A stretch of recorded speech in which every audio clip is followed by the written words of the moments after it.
In today's video, I'm going to discuss about the time thieves or the time stealers, where we are always getting nervous uh, by wasting our time, and then we thinking to that instead of doing that thing or that task, I should have been done something important, which is helping me to achieve my goal itself. So in this video, I'm going to discuss about the what is the time thievers and how we can protect from stealing our time, which is the most precious, uh, which is the most precious resource for us in order to live, survive, and thrive in this high challenging and high competitive world where we have to compete not only with the people, but we have to compete only with the AI challenges, and AI safety is going to be hit like a wall in the coming eras.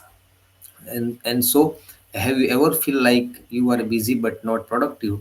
So discovering how to identify and eliminate the time waster activities or the time thievers that consume our time without even contributing to our goals.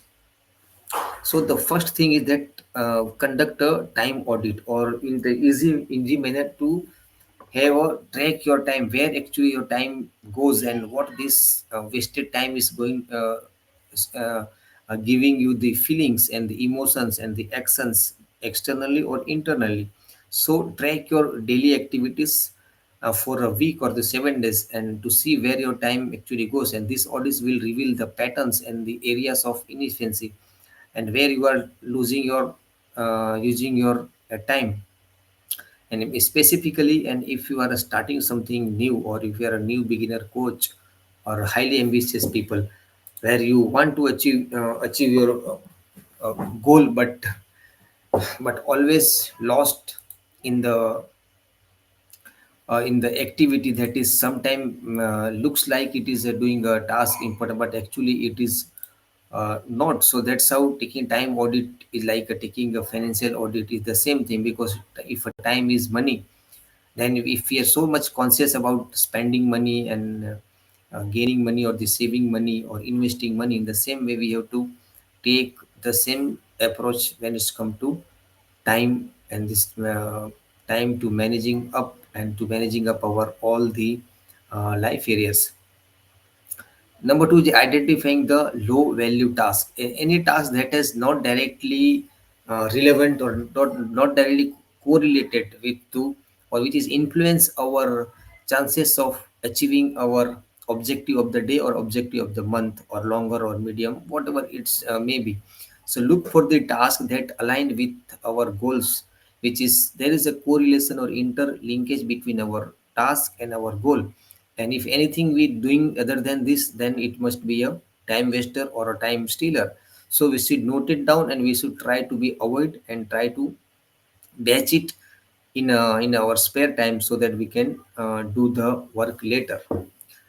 And number three is the excess the time spent on the digital tools and technologies or the digital devices, because and this sometimes it is very very daunting, sometimes it is very very destructive, even it will leave us so hollow and so fragmentic that we can't even imagine. And I will let you sort of my one of my story that I always scolding to my kids that you have watched this movie or scrolling down the reels and Instagram, and then even first time when I come to know that there is a screen time well-being setting in our mobile, then every day I make them every day my I show them the how much time did you spend it on mobiles and what should you have been done if you didn't been able to scroll through this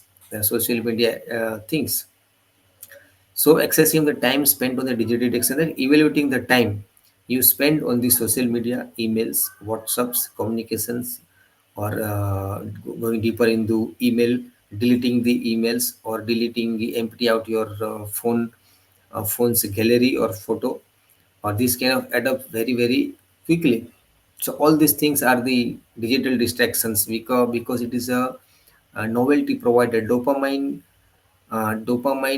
inducing things, because they are built up in a way that our behavior get manipulated when it's come to digital thing, because it has a visual, it has a gamification event, it has a novelty, it has something new on that.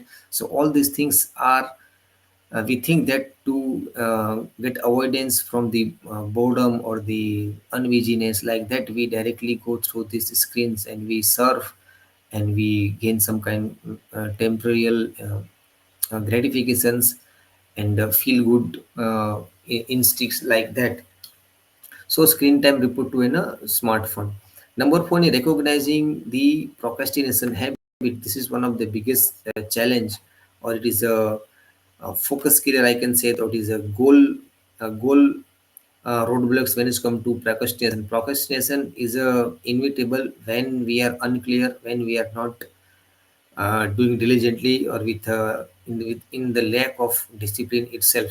Because being honest about activities you are used to procrastinate, and identifying those habit is the first step to overcoming that. And procrastination is something, it is not like the it is a psychological phenomena where any kind of resistance or the discomfort or the misalignment come when to initiating task and and the being in our same restful inertia. Because anything providing us the discomfort, little bit challenging our thought process and our beliefs, and it is likely to be that it will give us the logical, very genuine kind of excuse in a dramatic way, so that it will looks like very nice, and we directly lay down on those tricky mind freaking statements which is throwing from our brain and mind. Because we think that what the important task is require your energy, require your focus, your effort, and all these things are away from the playfulness or the fun factor. So this is how procrastination is giving thing, because something else is going in our mind when it's come to procrastination. Its habits, because it's a rewired, it has a innate permanent signature of the path. It knows very well that now it's time to making videos. It means that you have to do a laundry, you have to do a dish, you have to go outside, you have to take some tea, or you have to some grab some chips. All these things are the very very tricky things we should consider, and we should take in our awareness to avoid procrastination.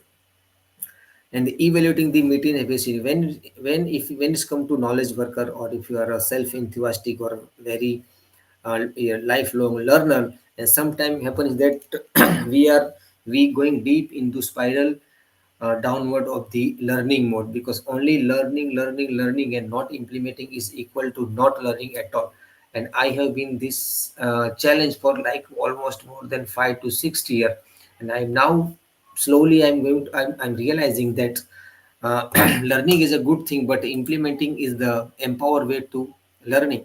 And though when it's come to learning, we enhance our learning by teaching others, by with the explanation effect, or by demonstrating in our life on an everyday basis is the key thing to get track back on our core works.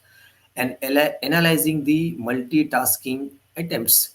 Multitasking often leads to the inefficiency, inequality, or the bad quality, and bad feedback, and focus on the task at a time, because we human make our mind is engaged engaged in only one it is a kind of unifactor or one factor. We cannot do the two things simultaneously when it comes to creative work.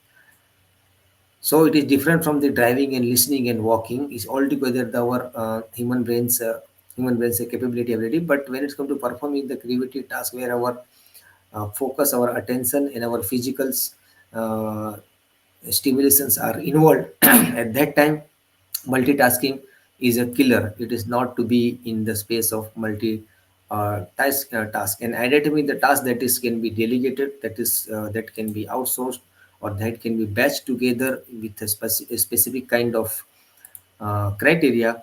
And we can this is how we can channel our whole sense of achieving our goal or and thriving in this challenging time.